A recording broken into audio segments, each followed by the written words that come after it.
Olá, esse é mais um programa do projeto A História em 60 Minutos, um projeto de extensão do grupo de pesquisa Sujeito Implicado, vinculado ao Departamento de História, que nesse ano, nessa temporada 2024, comecinho de 2025, está comemorando os 50 anos do curso de História. É uma ação desse grupo de pesquisa, em parceria com o próprio Departamento de História, do Centro de Ensino Superior do Seridó, aqui da UFRN, né, da Universidade Federal do Rio Grande do Norte, no campus de Caicó, na cidade de Caicó, e também em parceria com o programa de pós-graduação em História, também aqui do SERES, UFRN, nossa sigla, né? Eu quero agradecer a quem acompanhou, quem acompanha esse projeto em mais essa temporada, e quero também agradecer ao apoio da Pró-Reitoria de Extensão da UFRN, né, que também nos ajudou ao longo da execução dessa atividade, né?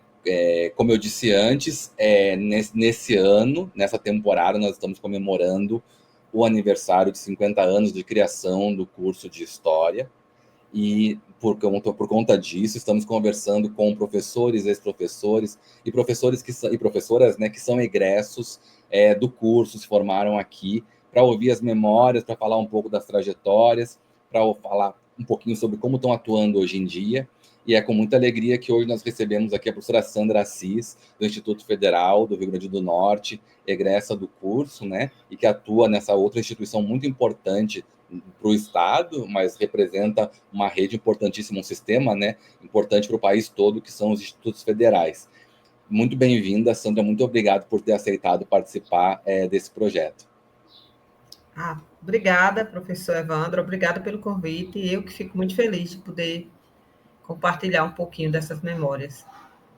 Certo, eu também fico muito, muito feliz com a sua presença aqui, professora Sandra, né, que é doutora em Educação Profissional pelo IFRN também, e nós vamos falar também sobre isso mais à frente, mas eu queria começar indo um pouquinho para o passado, para essas experiências da formação, das memórias que são guardadas daquele contexto, daqueles séries, daquela sua turma de graduação, quando da sua formação, né, colegas, professores, enfim, recuperar um pouquinho das memórias e da história do curso a partir da sua experiência, Sandra. Então, colegas, professores, o curso, o campus, o que você lembra desde daquela época de formação aqui no SERES? Eu lembro que nós, antes de entrarmos na graduação, em 1984, né, é um período de transição complicado, né? O Brasil estava saindo ali a gente estava caminhando ali do final da ditadura, oficialmente, para o processo de redemocratização, e nós vivenciamos esse processo já estudando no campus, né, já no curso de História. Era uma época também complicada para os egressos do ensino médio, né, que era aquele ensino médio da lei 5692, né, que eram os cursos profissionalizantes. Então, a nossa formação básica era um pouco deficitária nessas áreas de ciências humanas, e também o processo do vestibular era aquele processo eliminatório, né? Então, era muito difícil para a gente, principalmente os egressos de escolas públicas, conseguir uma vaga, né? E aí eu lembro que uma parte dos meus colegas de turma, quando a gente concluiu de 82 para 83, nós fomos fazer um cursinho que era oferecido pelo próprio SERES. E nesse cursinho, convivendo ali, assistindo às aulas com os professores, né, que muitos deles eram professores da graduação, que se dispuseram a participar desse projeto. E aí lá, o História não era minha primeira opção de curso, minha opção inicial, meu desejo era fazer letras, porque eu gostava muito da disciplina da área, né, de língua portuguesa, gostava de escrever, redação, gostava muito de literatura. Então, eu tinha esse desejo de fazer letras. Aí, durante o ano, fazendo o cursinho e convivendo com os professores de história, boas professoras de história, que eu tenho na minha memória, minha lembrança de boas professoras, e que a gente tem a tendência, de certa forma, a reproduzir o modelo, né? Tendo aula com essas professoras durante o ano, eu fui me identificando, gostando muito de história, ainda continuava gostando muito de literatura, mas na hora de fazer a opção no vestibular, eu escolhi fazer história. Aí, no ano seguinte, né, aí eu fui aprovada, juntamente com mais 10 colegas, a minha turma tinha 10 alunos, o que já era uma revolução, porque na época costumava entrar 2 pessoas, 3 pessoas, às vezes nenhuma pessoa. E naquele ano de 84, nós entramos 10 colegas, entre eles eu e o meu colega João Cretino, seu colega João Cretino. Éramos dessa turma. E aí nós cursamos ali entre 84 e 87. Foi o período da nossa graduação. Mas era, assim, bem diferente. Né? Hoje eu estava pensando nisso, né? Porque já sabia que ia participar da entrevista, pensando nisso, como era diferente. Né? Tanto que 10, 12 anos depois, aproximadamente, eu acho que nem isso tudo, uma década mais ou menos depois da minha conclusão, eu voltei ao CERES para fazer uma especialização e eu senti já muita diferença. Era muito mais dinâmico o curso, era muito mais focado em pesquisa, né? Que é uma coisa que na minha época não era forte, tá? Era muita licenciatura, a nossa formação era muito focada no ensino. E uma outra coisa que eu observei, ainda hoje eu estava revendo o meu histórico escolar, porque eu tinha essa lembrança, mas eu fui confirmar, né, com o documento, que a gente tinha muita disciplina focada para a história universal, história geral, né, história da América, mas quase e muito pouco para a história do Brasil. Talvez por conta daquelas circunstâncias que a gente herdou ainda, né? A gente chegou na faculdade ainda sobre os efeitos daqueles currículos ainda da época da ditadura, né? Sim. Felizmente, ali naquele primeiro ano, 1984, que foi aquele ano agitado lá, da questão das diretas, no ano seguinte foi a eleição indireta, né, do Tancredo Neves. A gente tem muita esperança, assim. Era diferente, mas era um tempo de muita esperança, aquele período ali. E a gente também era muito jovem. Nós éramos muito jovens, né? Nós votamos pela primeira vez naquele período, né? Naquele período ali, né? Para a eleição de 1900 e acho que de 89, acho que foi nosso, não, acho que antes, 1986, a gente já votou, minha turma, meu grupo éramos saindo da adolescência. Então tudo isso está implicado aí no meio dessas minhas memórias de estudante, né? Porque aquele não deixava de influenciar o que acontecia no campus, né? Sim, essa experiência deve ter sido bem interessante de fazer história, entrar num curso de história, nesse contexto da redemocratização, muita discussão política, né, uma mudança... Mas, embora houvesse essa discussão política entre nós, estudantes, no DA, né, que era DA, diretor acadêmico, com alguns colegas, mas as coisas eram muito travadas, um pouco, porque toda aquela estrutura da ditadura estava lá ainda, né? Por isso que eu digo, é um período de transição. A gente não escolhia os nossos gestores, ainda eram gestores nomeados, nossos professores não eram professores que tinham sido concursados, né? O processo foi... Mas isso também não desmerece a qualidade desses professores, eram professores que faziam muito com o pouco que a gente tinha, né? Hoje é que eu tenho consciência que a gente tinha pouco. Quando a gente se compara com as condições que são oferecidas aos estudantes de graduação hoje, a gente tinha pouco. Mas os professores conseguiam fazer muito e a gente teve uma formação que, para os padrões da época, uma formação muito boa. Né? Dentro das condições que a gente tinha. Sim, claro, os currículos controlados pela toda a ideologia. Diferente, algumas disciplinas que eram oferecidas, assim, que a gente era... acho que eram até obrigatórias, umas disciplinas que depois passaram a ser obsoletas, né? Como, tipo, a gente tinha uma disciplina que era, se eu não me engano, era Estudo dos Problemas Brasileiros, né? Na graduação, que era equivalente, por exemplo, no ensino médio, à educação moral e cívica, né? Inclusive, nós saímos, eu e alguns colegas que passamos do concurso ali naquele mesmo ano que concluímos a graduação, era a época do boom dos concursos públicos, né? Sim. Ali em 1988, e nós fomos lecionar essa disciplina, Educação Moral e Cívica, o SPB, que são disciplinas que, se eu falar na minha sala de aula hoje, os alunos vão estranhar total, porque eles nunca ouviram nem falar nisso. Exatamente, porque logo nos próximos anos já foram extintas. Já foram extintas, né? Essas disciplinas foram substituídas por outras, felizmente. né? Isso, a gente recuperou as disciplinas mesmo, e não Inclusive, aquela coisa... a gente teve, eu não sei nem se isso estaria no roteiro, mas já que estamos no assunto, eu vou acrescentar. A gente ainda tinha o desafio de, com aquela disciplina que ela ainda era obrigatória no currículo, a gente tinha que fazer, tipo, remodelar, refazer aquelas coisas que deveriam ser dadas na sala, a gente já fazer uma mudança, dar aulas de coisas que fossem mais interessantes para aquele momento do que quando a disciplina foi imposta, né, colocada no currículo há tempos atrás. Porque, Sim. como eu lhe disse, os anos 80, da metade em diante, que foi o meu período, basicamente, da graduação e início na docência, foram anos de transição. Estava tudo sendo feito, refeito, né? Exatamente. Discutido. Foi também naquele período que veio a nova Constituição, que veio pouco depois o Estatuto da Criança e do Adolescente, e tudo isso trouxe mudanças para o ambiente das escolas de educação básica. E a gente tinha tido uma formação, e agora a gente estava se deparando com outra realidade, e a gente teve que se reinventar. Isso muito graças também à formação que a gente teve, né?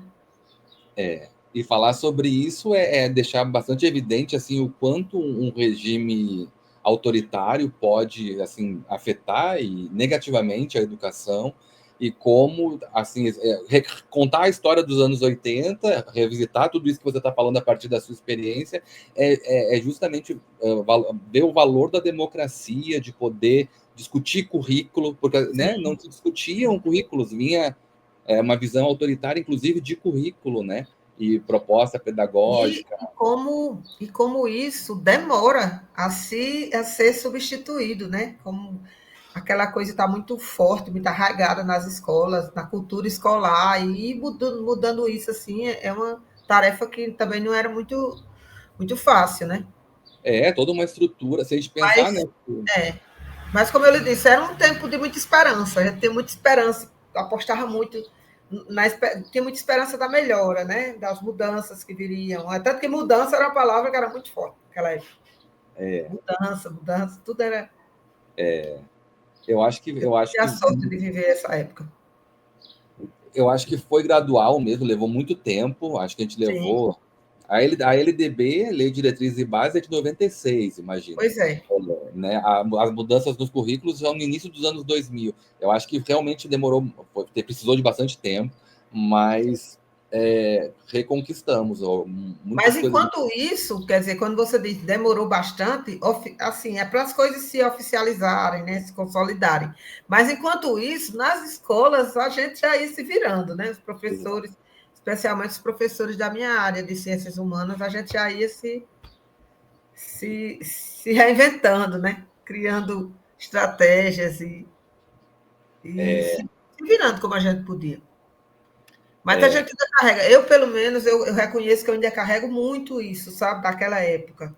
Quando eu me comparo com os meus colegas que são mais formados há menos tempo, que tiveram outra formação, né? Eu vejo que eu tenho algumas coisas que eu gostaria de ter tido isso na minha formação, né? Que eles já puderam, já tiveram, eu não.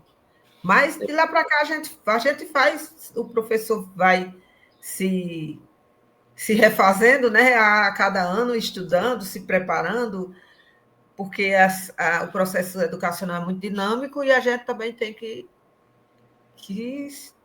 acompanhar, né? Exatamente. Cada geração também pega um contexto. Eu sempre comento com os meus alunos também que eles têm a disciplina obrigatória de História da África e de História Indígena. Sim. Eu sou da última turma que não teve. Os Pois colegas que é, entraram eu no ano também não. seguinte tiveram já essas disciplinas, né? Esses componentes curriculares. Eu não tive, mas não adianta, cada geração tem os avanços, ainda bem que também vai acontecendo os avanços e vai melhorando, mas as gerações vão ficando. E depois, como você disse, a gente vai tentando se formar no processo, depois por conta, assim, né? E uma coisa, quando eu vejo, em relação a isso que você está falando, você foi da última turma que não teve História da África. E aí eu me lembro do meu tempo de ensino médio, como eu já disse lá no início, que a gente vinha de aquela formação do ensino profissionalizante, que era que nem profissionalizava e nem dava a formação básica, né? É uma discussão que é sem fim nas universidades, discurso de formação de professores, a gente sempre passa, história da educação, a gente sempre passa por essa discussão. Mas eu fui desse período, né? Eu fui desse currículo. E quando eu vejo, por exemplo, os meus alunos de hoje, né, eles têm acesso a uma formação na área de humanidades muito melhor, infinitamente melhor do que a que eu tive, do que a que eu nem tive, né, na verdade. Porque aí eu lembro de uma passagem nas minhas primeiros dias de curso de História, que a professora estava discutindo teoria e metodologia da história, se não me engano, era essa a disciplina, mas que falava de alguns pensadores, e eu não tinha, que eu não tenho nem vergonha de dizer, eu digo aos meus alunos que eu não tenho nem vergonha de dizer, eu nunca tinha ouvido falar na pessoa de Karl Marx, para você ter uma ideia. Karl Marx era uma figura que até então era desconhecida para mim. E aí eu vejo os meus alunos de ensino médio, eles não só conhecem, né, dentro daquilo que eles precisam conhecer, Karl Marx, como tantos outros pensadores, como eles têm como é oferecida a eles uma base muito boa de formação, de humanística, e muitas vezes eles nem dão o devido valor. Né? E aí eu fico dizendo para eles, eu digo, olha, e a gente precisava tanto disso em outros tempos, e a gente valorizava tanto quando a gente pôde finalmente ter acesso a essas leituras, e vocês têm tanto e não veem, eles não têm o mesmo olhar que eu tenho. Né? Mas isso é como você diz, é geracional, né?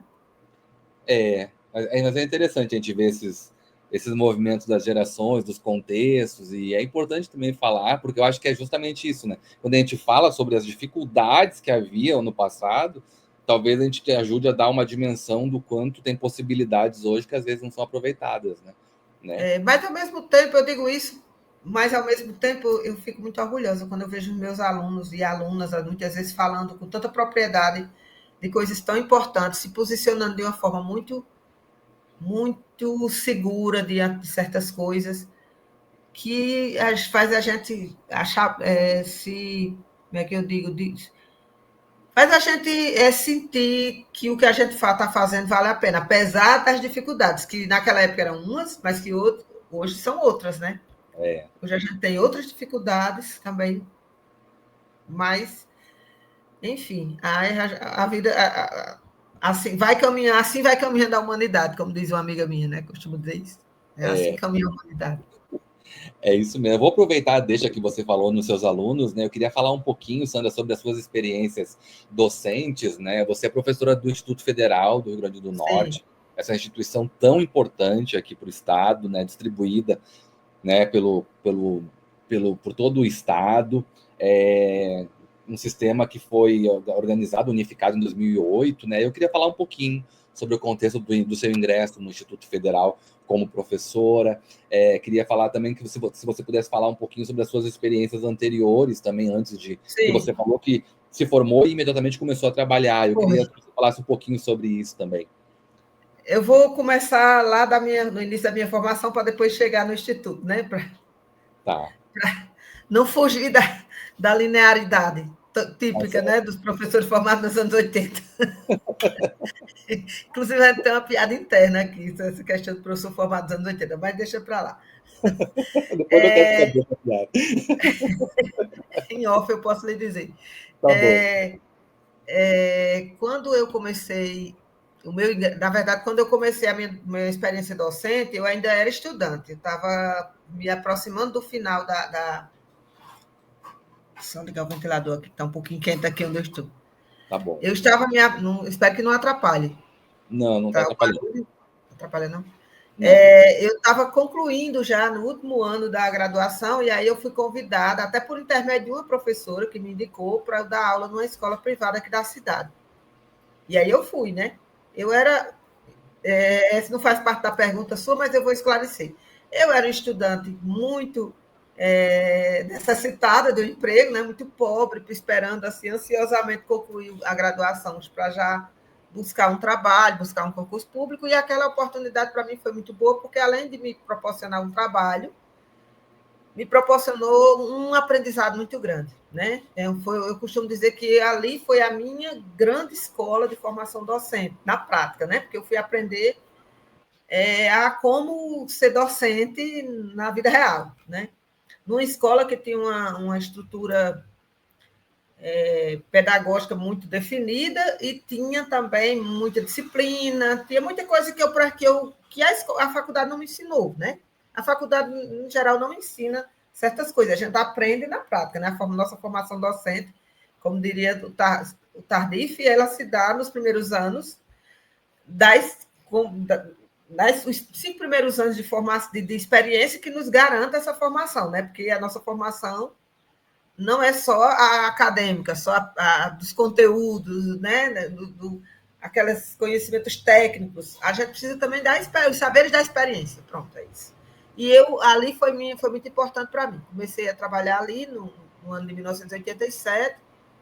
Aí, no ano seguinte, eu passei para o concurso público e era comum as pessoas saíam, quando passavam no concurso público, naquela época, abandonavam os vínculos outros que tinham e ficava só no serviço público. Mas eu estava tão bem adaptada na escola e também gostava de lá e também não ia atrapalhar o meu trabalho na escola pública, de modo que eu acumulei os 2 vínculos e fiquei trabalhando nessa escola, inclusive até 2010.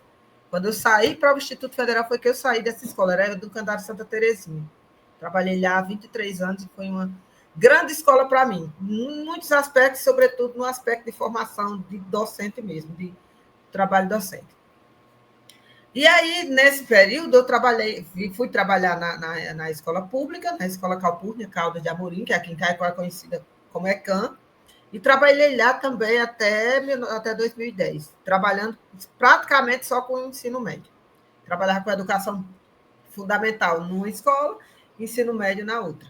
Então, ficava nos 2 mundos, né? Vivendo esses 2 mundos. E foram tempos muito, muito bons para mim, assim, porque eu tive a oportunidade de aprender muita coisa. A carga horária de trabalho era muito puxada, mas, ao mesmo tempo, a gente aqui e acolá, a gente tinha alguma oportunidade de capacitação, e aí eu sempre corri atrás, né? Sempre que aparecia uma oportunidade, uma capacitação oferecida numa escola ou na outra, eu estava sempre fazendo e tentando, né, como eu lhe disse no início, a gente vai se reinventando, vai tentando acompanhar, né, o processo, porque as turmas vão mudando. E naquele período ali, entre 1990 e 2000, as coisas aconteceram muito rápido. Muita coisa aconteceu ali, né? E eu digo para a minha área, né, de educação. E a gente teve que correr atrás, né? Mudou o currículo, mudou até os nomes, né? Era segundo grau, passou a ser ensino médio, depois eu fui para o ensino médio integrado, então é muita coisa, muita mudança. E aí, quando em 2010, né, já no processo de expansão dos institutos federais, inclusive em 2010 já existia Instituto Federal, né, porque Instituto Federal, como você bem disse, é coisa recente, é de 2008. Antes, desde 1909, né, quando a rede foi fundada, era Escola de Aprendizes Artísticos, que depois passaram a ser os liceus industriais, que depois passaram a ser escolas técnicas federais. Muito recentemente, na era FHC, viraram Cefetes, né, Centros Federais de Educação Técnica, e nos anos 2008 foi unificado, criou-se essa rede federal com esse nome, né, de Institutos Federais. Então, 2010 tinha acabado, estava nesse processo de expansão no Brasil todo, e no Rio Grande do Norte em particular, e aí houve um concurso, eu me submeti às provas, né, em 3 etapas, prova escrita, a prova de títulos e a prova prática, aquela prova final que é que eles chamam avaliação de desempenho. E aí eu passei, e no mesmo ano eu ingressei na rede, que era absolutamente desconhecida para mim. Eu não conhecia nada, eu não sabia como funcionava, só de ouvir dizer, né? Mas era algo bem... Porque até então a escola técnica era uma coisa bem lá de Natal e Mossoró, e a gente aqui no interior não tinha ideia de como funcionava. Mas eu fui, né? Fui com a cara e a coragem, comecei a me adaptar a essa nova... Porque, assim, a disciplina história que eu ia trabalhar era a mesma, não ia mudar, né? Era a mesma história. Então, restava eu me adaptar a essa realidade do ensino técnico integrado, né? que é o desafio de dar uma formação geral e, ao mesmo tempo, com uma formação técnica sem prejuízo de um e de outro. E esse é o grande desafio, que eu considero o grande desafio e o maior mérito do Instituto Federal do Rio Grande do Norte, é tentar, né? Isso a gente aprende logo de entrada, quando a gente vai ver o PPP, né? Vai estudar o PPP, vai ver a questão do currículo integrado, e a gente começa a entender a complexidade de tudo isso. E é um grande desafio você oferecer, ao mesmo tempo, uma formação técnica que permita ao estudante trabalhar, ter uma formação técnica que lhe permita entrar no mercado de trabalho, mas, ao mesmo tempo, dar uma formação que lhe permita verticalizar a sua formação, né? Sem que uma coisa prejudique a outra, né? Embora a gente saiba que existem as escolhas, os alunos escolhem, muitas vezes, seguir com a sua formação, e é um direito legítimo deles, e nós até incentivamos que eles façam isso. Mas aqueles que decidem entrar para o mercado de trabalho, eles já podem fazer isso de imediato, né? Nós temos muitas experiências exitosas aqui no campus, com alunos que ainda durante o processo de formação, eles já começam a ser selecionados, já começam a ser procurados pelas empresas, e muitos optam por ir trabalhar. E muitas vezes conciliando o trabalho com o estudo. Mas foi isso, o meu ingresso na rede foi em 2010, eu acho que foi um ano que... Desculpa. Foi um ano que muita gente também ingressou, e a gente teve que também, foi um período que o Instituto estava passando por reformulação dos currículos, né, da reconstrução do projeto político-pedagógico, e aí nós participamos de todo esse processo ali entre 2010 e 2012. Certo. E muito interessante porque você teve experiência na educação pública, na educação privada, sim, no ensino fundamental, no ensino médio, e depois no ensino médio técnico integrado, né? É interessante a carreira, você percorreu todas as instâncias que um professor pode ocupar, né? Assim, sim. Né? Muito bom. Eu vou querer falar um pouquinho sobre o ensino profissional, sobre o ensino integrado, sobre a formação, mas antes da gente continuar conversando, eu queria exibir agora o vídeo comemorativo dos 50 anos do curso de História, né? Um vídeo que foi preparado para essas comemorações, e a cada entrevista nós exibimos aqui como uma forma também de divulgação do curso de História e de comemoração desses 50 anos. Logo depois do vídeo, eu coloco a próxima pergunta para a professora Sandra Assis. O Centro de Ensino Superior do Seridó nasce em 1973 como NAC, Núcleo Avançado de Caicó, e só recebe o nome que conhecemos hoje em 1977, o famoso SERES. Logo em 1974, o NAC recebeu o primeiro curso de História, e só 24 anos depois foi que o curso ganhou seu primeiro laboratório, o Labordoc. De lá para cá, já temos 7 laboratórios e uma Cordeltec em atividade. Isso se deve, em boa medida, graças à implementação do Reúne em nosso campus, lá em 2007. Além disso, temos a revista INEM, a primeira revista digital da UFRN. Tivemos a experiência do bacharelado e várias especializações. Hoje, contamos com um programa de pós-graduação em História dos Sertões, que abriu portas para pesquisadores e pesquisadoras do Seridó. Também contamos atualmente com 21 docentes em nosso curso de licenciatura, que realizam ensino, pesquisa e extensão.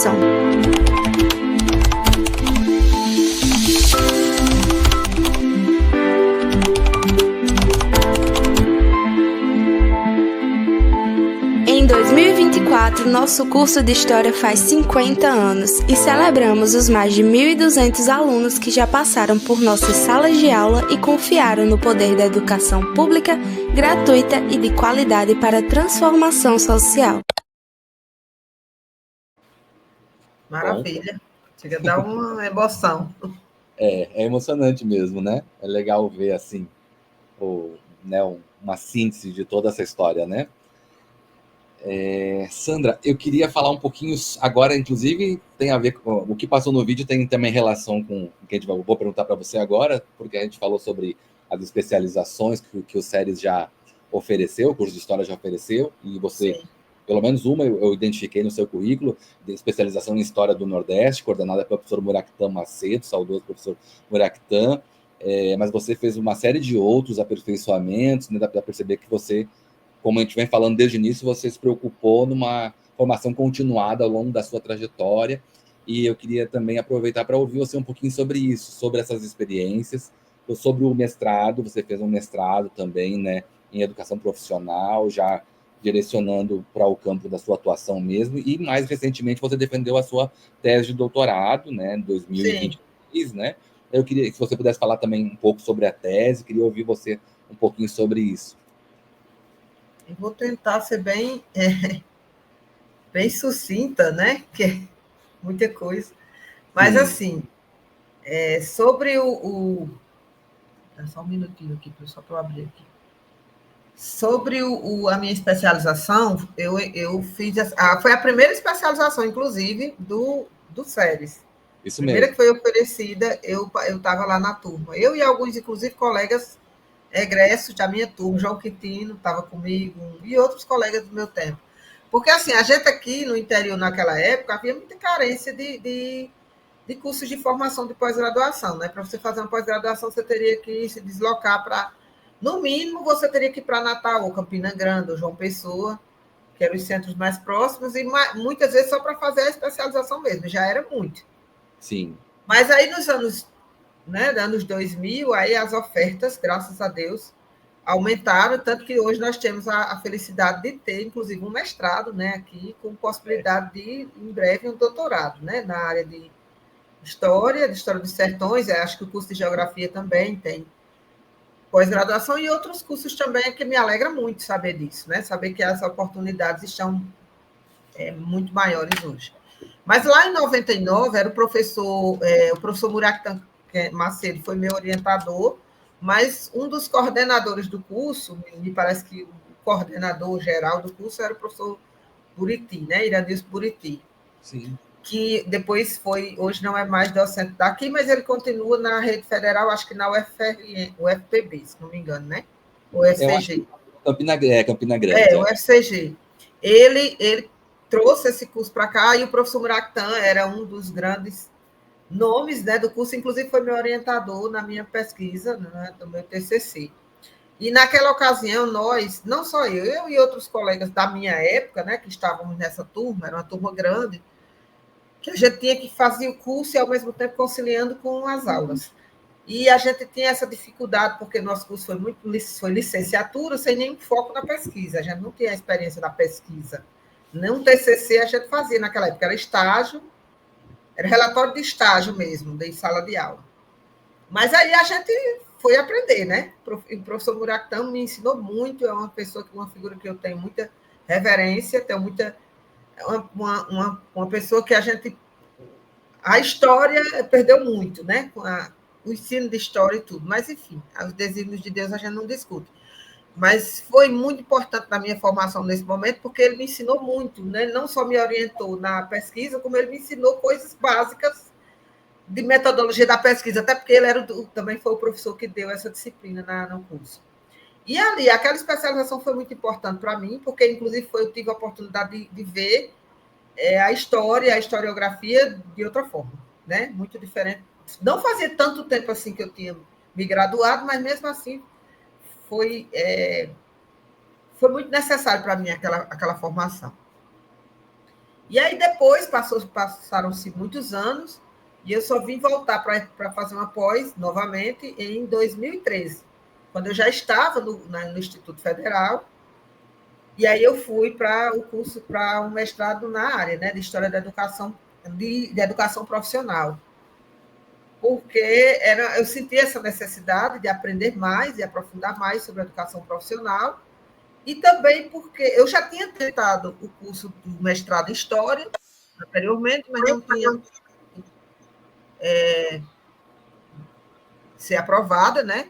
E depois eu disse, não, eu vou estudar educação. Aí fui passei da UFRN para o mestrado em educação, mas aí eu disse, não, eu vou para a educação profissional, já que tinha a oportunidade, o Instituto Federal estava começando o programa de lá, e eu fui fazer E aí segui com a linha de formação docente, né, na área, escrevi sobre isso, pesquisei, minha dissertação foi sobre isso, né, o ensino as práticas pedagógicas, né, dos professores de ciências humanas na educação profissional, né, e concluí em 2015. Aí, depois disso, eu tive uma pausa de questões pessoais, familiares, eu tive uma pausa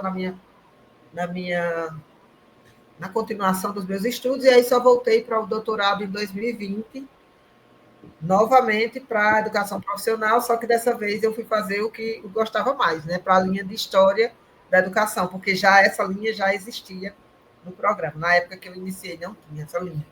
E aí eu fui pesquisar a história da educação profissional.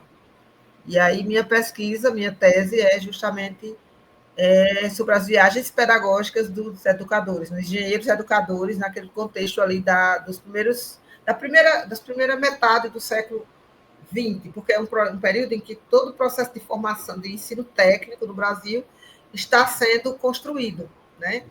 E aí é uma longa história, a história da educação profissional do Brasil é bem curiosa, mas a gente não teria tempo para discutir isso aqui. Mas, assim, em linhas gerais, em 1909 foi criada as escolas, mas a questão de formação docente, de preparação de um corpo técnico para assumir essa disciplina não existia, até porque a educação profissional ainda não era encarada como educação para formação para o trabalho para as indústrias, ainda era muito naquela linha assistencialista. Então, as escolas eram muito mais para abrigar, para acolher crianças, né, adolescentes pobres, para aprender ofícios. É tanto que era chamada de escolas de artífices, de aprendizes artífices. Escola de ofício, né, que era uma herança ainda do Império. E aí, naquele período ali, entre as décadas de 20, 30, 40, é quando se dá todo o processo de construção dos cursos de formação de ensino técnico profissional no Brasil. E aí eu me dediquei a estudar isso, focando não propriamente no ensino técnico profissional, que já havia muita pesquisa nisso, mas a gente trabalhou com as viagens dos educadores, né, as viagens pedagógicas, e como essas viagens e esses professores educadores, aliás, esses engenheiros educadores, né, muitos deles, foram constituindo uma rede de sociabilidades, e essa rede atuou fortemente na formação, nessa construção do ensino técnico profissional. Então, a minha tese ela é muito as viagens, né? A gente foi pesquisar as viagens, o processo, a rede que se formou de educadores. A gente vai perceber, vai descobrir que essa rede ela era constituída não só de professores oriundos da formação técnica mesmo, os engenheiros, mas também formada por professores como Lourenço Filho, o próprio Anísio Teixeira, que deu uma colaboração por um tempo, e vários outros nomes, né, da Escola Nova. Os currículos de formação técnica na época eram muito inspirados terminaram sofrendo uma inspiração muito forte do modelo da Escola Nova, das escolas de formação nos Estados Unidos, embora no início a influência maior fosse europeia, né? Mas aí vieram aquelas circunstâncias ali da guerra, e aí houve uma tendência do governo brasileiro de se voltar para os Estados Unidos e, consequentemente, a educação, a formação técnica, os modelos de formação também, as ideias pedagógicas começaram a vir muito mais da Europa, os modelos muito mais dos Estados Unidos, o modelo americano vai progressivamente substituindo os modelos europeus. E aí vem uma série de outras questões, de convênios, né, de articulações ali, políticas e diplomáticas entre o governo brasileiro e o governo americano, enfim. Mas passa muito por isso. Isso é a primeira parte. E a segunda parte da minha tese é mais focada na questão das ideias mesmo, das ideias pedagógicas, do americanismo, as influências do americanismo aqui no Brasil, e nesse processo a construção de uma rede dual, né? Uma dualidade, porque ao mesmo tempo que havia uma turma do MEC, no Ministério da Educação, né, do Gustavo Capanema, focado muito na formação técnica e formação geral, tal qual é hoje, né, esse modelo dos institutos, mas havia uma turma muito influente que vinha do Ministério do Trabalho e que focava na questão do trabalho mesmo, formar para o trabalho e só. E aí é quando, naquele mesmo ano de 42, são criadas as escolas técnicas federais e, ao mesmo tempo, as escolas do Senai. Né? Que aí vai, como é que eu diria assim, consolidar essa dualidade. Então, a discussão da minha tese passa por tudo isso aí, que eu tentei falar resumidamente. Não, é difícil resumir uma tese que a gente fica 4 anos trabalhando em poucas palavras, mas você apresentou, é muito interessante, em primeiro lugar, o tema das viagens. Já achei só a temática da ideia das viagens, desses engenheiros, né, educadores, já achei muito interessante. E você deu um panorama para a gente também de como é que se constroem propostas educacionais, interferência até de outros, né, o predomínio dos Estados Unidos ao longo do século XX, o quanto eles afetaram a nossa educação aqui também, né? Sim. Né, muitas vezes, assim, porque isso aconteceu em todas as áreas, né? E a gente, às vezes, não fala muito sobre o tanto quanto a gente devia sobre isso. Tanto que a gente começa a pesquisar e vai, se você não tiver cuidado, você vai tangenciando, daqui a pouco você tem um monte de coisa, né? Porque é muito complexo essa questão, porque não trata só da educação profissional, né? A educação profissional é um primo pobre né, que habitava ali um puxadinho do MEC, que não era MEC, né, do MESP na época, né? Ministério da Educação e Saúde Pública. Mas, mesmo assim, não deixava de sofrer todas essas influências. E como as questões políticas interferem, né? Ou favorecem em alguns casos, né? Como naquele momento era de muito interesse do governo, mas muito mais do capital, né?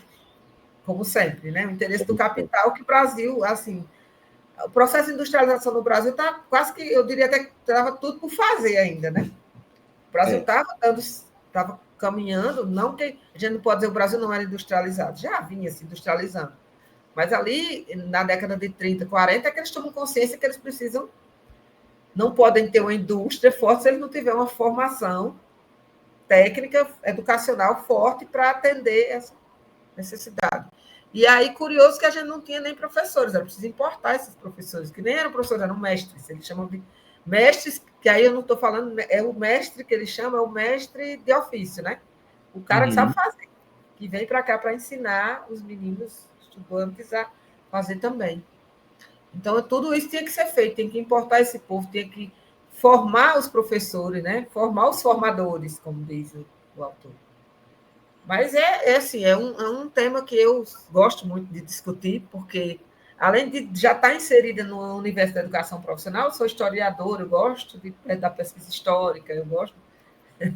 E você fez esse trabalho com a professora Lívia. Eu não posso ter um documento velho, fedendo a mofo, que eu já vou para cima. Quem orientou seu trabalho, a sua tese, foi a professora Olívia, lá de Natal. A professora Lívia, minha orientadora, eterna orientadora do meu mestrado e do doutorado. Ela também deu entrevista para a gente, foi muito legal. Aqui. Ela teria já passado por aqui, porque ela também egressa do curso de História, pouco depois de mim, bem depois, mas tem uma carreira invejável, né? Inclusive, ela foi minha colega também, nós entramos juntas no Instituto Federal, depois ela foi para a UFRN. Ah, que legal. Mas nós entramos no mesmo ano na educação profissional. Muito bom. Muito bom. E isso tudo que você falou, antes de colocar a próxima pergunta, eu só queria fazer esse comentário. Isso tudo que você falou também é importante, porque recentemente, o governo Temer, nós vimos toda uma interferência também na educação, e que se voltou para essa perspectiva que você falava, assim, de formação rápida de mão de obra para o mundo do trabalho, onde os valores educacionais, assim, em termos formativos, de cidadania, ficaram totalmente em segundo plano. Agora tem um movimento de tentar recuperar novamente isso, né? Mas... Na verdade, a história da educação profissional é uma história de resistência, né? Porque nessa questão, ela está sempre brigando. Na década de 90, né? Que teve também todos aqueles embates na era FHC, porque também houveram mudanças com decretos assim bem ruins para as escolas. técnicas. E aí esses decretos eles foram desconstruídos, vamos dizer assim, com a mudança lá em 2004, né? Com a criação do ensino médio integrado, que aí voltou a ser, porque eles ali em 97 eles dividiram a formação, separada, a técnica da formação básica. E isso. Aí meio que desconfigurava toda essa formação. E aí, em 2004, o decreto de 2004 foi restabelecida o ensino médio integrado, mas é uma luta muito constante para manter o ensino técnico, o ensino médio integrado. Inclusive, o nosso, do RN, é o único do Brasil com 4 anos. Ultimamente, houve uns embates aí para tentar reduzir para 3 anos, aí o que complica muito, porque das duas, uma. Para você manter a atual carga horária, os alunos teriam que se sobrecarregar, talvez até em 2 turnos. Sim. E aí, segundo o depoimento de um colega que trabalhou aqui conosco, e hoje ele trabalha num outro instituto de um outro estado, e lá, dessa forma, ele disse que é muito complicado, porque os alunos, a carga horária de história, por exemplo, que é história, geografia, são os primeiros a ser, né? Primeiros a ser lembrados para reduzir. Então, ele disse que a carga horária é mínima, que não permite eles fazerem um trabalho melhor, né? Porque fica pouco tempo para dar o conteúdo que deveria ser dado. E, ao mesmo tempo, os alunos ficam muito sobrecarregados. Eles, Sandra, não sobra mais tempo, não sobra tempo para pesquisa, não sobra tempo para extensão, só para o menino assistirem aula e fazer prova e cumprir carga horária, praticamente, para poder encaixar o ensino integrado em 3 anos. E essa discussão nós tivemos nos 2 últimos anos da era Bolsonaro, né? Essa discussão esteve na ordem do dia. Mas aqui nós conseguimos resistir e manter ainda o ensino médio integrado, mas é uma eterna luta, de uma resistência constante por isso. É verdade. Espero que vocês continuem conseguindo ganhar essa luta, porque... Inclusive, a questão da reforma do ensino médio, que é outro complicador, né?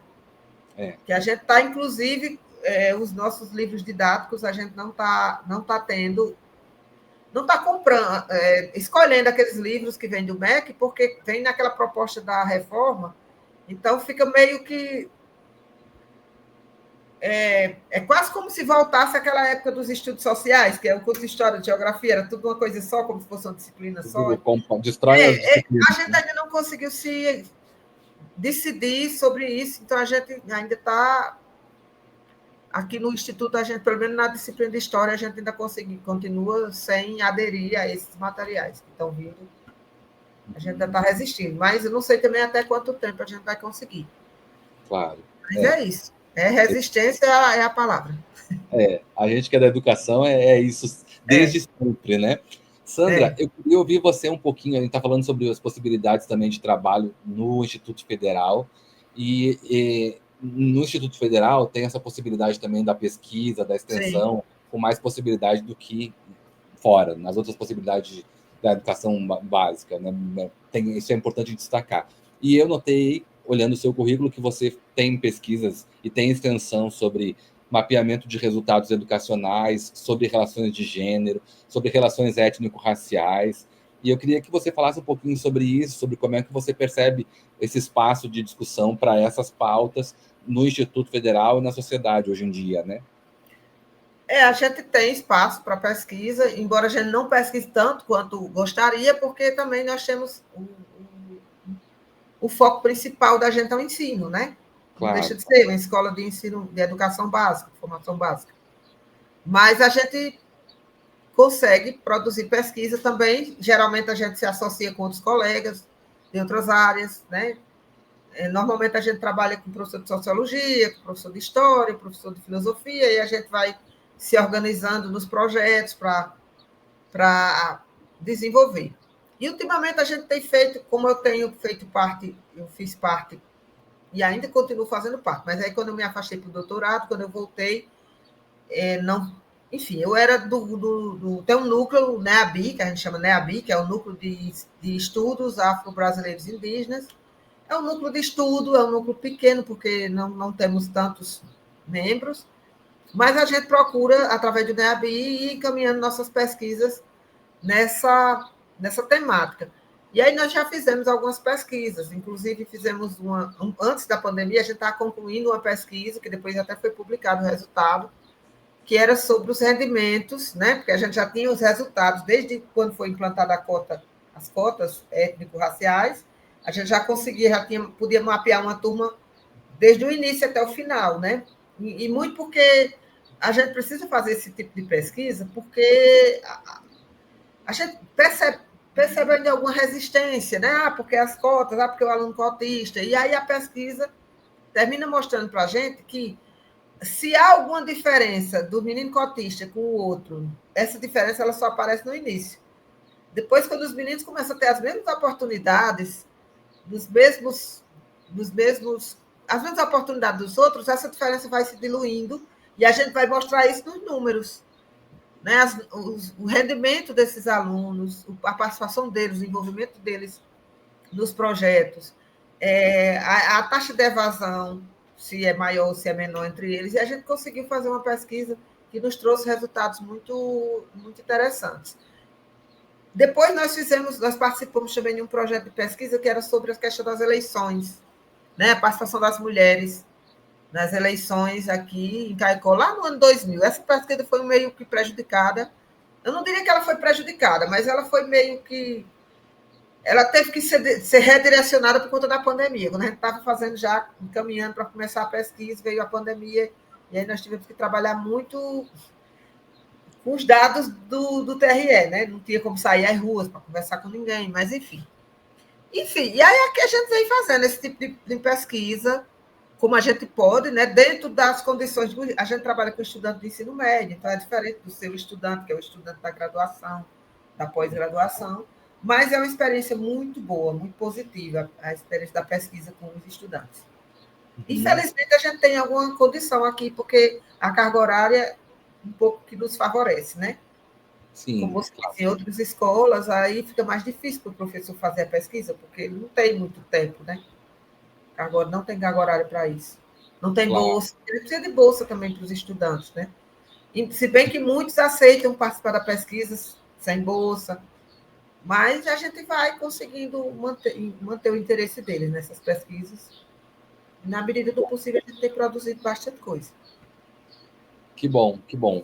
Fico feliz de saber disso, porque, de fato, eu acho que ter esse tipo de discussão, como dessas temáticas que você propôs, é muito importante no ensino médio, é um resultado, uma conscientização que vem disso que nós falamos antes, criação da lei 10.639, né, ensino de história da África, história indígena como obrigatórias, as duas a partir de 2008, e o Instituto Federal cria a possibilidade, ainda que com limitações, porque, como você falou... Se bem que, assim, nesse aspecto, o Instituto não é muito diferente das outras escolas, porque a carga horária da gente não é tão grande, né? Mas para incluir a história africana e indígena, a gente vai adaptando, vai introduzindo, e aí aproveita muito o espaço de pesquisa. Exato. As outras atividades para trabalhar essa temática. Deveríamos ter mais carga horária para poder, né? Mas, enfim, mas a gente vai se ajeitando. Isso, fazendo o que a gente sabe fazer, que o professor sabe fazer. Dá seus pulos, como dizem os meninos, os alunos. Isso mesmo, exatamente, porque é isso. Mas é bom que, às vezes, na sala de aula não cabe, porque tem um currículo e tem um tempo ali. Mas aí vocês têm essas outras possibilidades da pesquisa, da extensão. Isso projetos de ensino, que também é uma opção interessante para trabalhar certas temáticas, qualquer temática, mas a gente sempre fica procurando espaço para essa temática aí da história da África e indígena, afro e indígena. Perfeito. Sandra, última pergunta do nosso encontro aqui hoje. Queria perguntar para você, essa pergunta eu coloco sempre ao final de todas as entrevistas, desde o primeiro programa, que é sobre o nosso tempo presente, sobre o século XXI.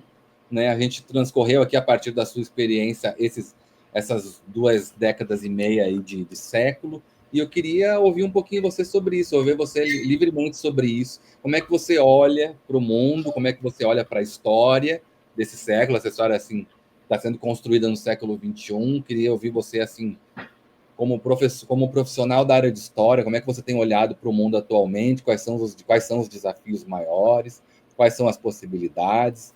E também, depois dessa resposta, eu queria que você deixasse uma mensagem pelos 50 anos, da mensagem que você deixa para e pelos os 50 anos do curso de História de Séries. Eu queria só que você me desse só um minutinho para eu localizar algo que eu escrevi aqui, que eu, como tinha essa pergunta, eu estava com medo de meio que esquecer. Eu Tá certo, escrevi aqui, estou com dificuldade de localizar, mas é bem rapidinho. Fica à vontade. Pronto. É sobre o curso, né? Você perguntou. Eu perguntei sobre como Sobre é a que você... sobre a história, a importância, não é isso? O século XXI e depois a mensagem sobre os 50 anos. Enquanto eu estava pensando sobre isso, eu estava pensando como está nos últimos tempos, tem se feito cada vez mais necessário o ensino da história. Como a história é mais necessária agora, hoje. Ela sempre foi, desde que eu me tornei professora de história e no dia a dia, na minha convivência com os alunos, já tem bastante tempo, né? Eu já tenho uma estradinha já nesse caminho aí, mas eu nunca tive mais consciência da importância da história do que eu tenho tido nos últimos anos. Eu acho que é uma percepção que eu acho que todo mundo, não só professor de história, até quem não é da área, deve ter essa percepção de como, nesse mundo hoje das coisas rápidas, das pós-verdades, das fake news, né, da manipulação, como é importante o ensino da história, o conhecimento histórico, né?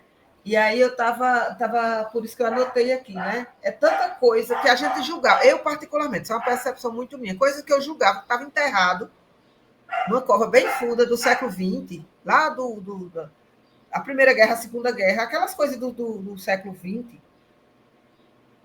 E de uma hora para outra, essas coisas começam a querer nos assombrar, né? Que eu até coloquei aqui como, tipo, guerras, né? Guerras. Não que as guerras tenham algum sentido, mas ultimamente a gente tem acompanhado situações absurdas. E guerras, genocídio, extremismos ideológicos, e aí a gente não precisa nem muito longe, né? Tipo, perto mesmo. Práticas racistas, xenófobas, coisas que a gente esperava que a história tivesse nos ensinado. E parece que não, parece que precisamos cada vez mais da história, né? Como eu tenho nesses últimos dias com a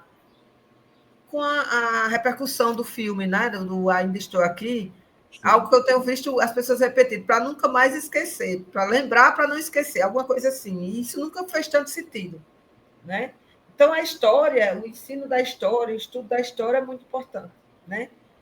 Tá, muitas coisas a gente vê, eu quero crer que é por desconhecimento da história, né?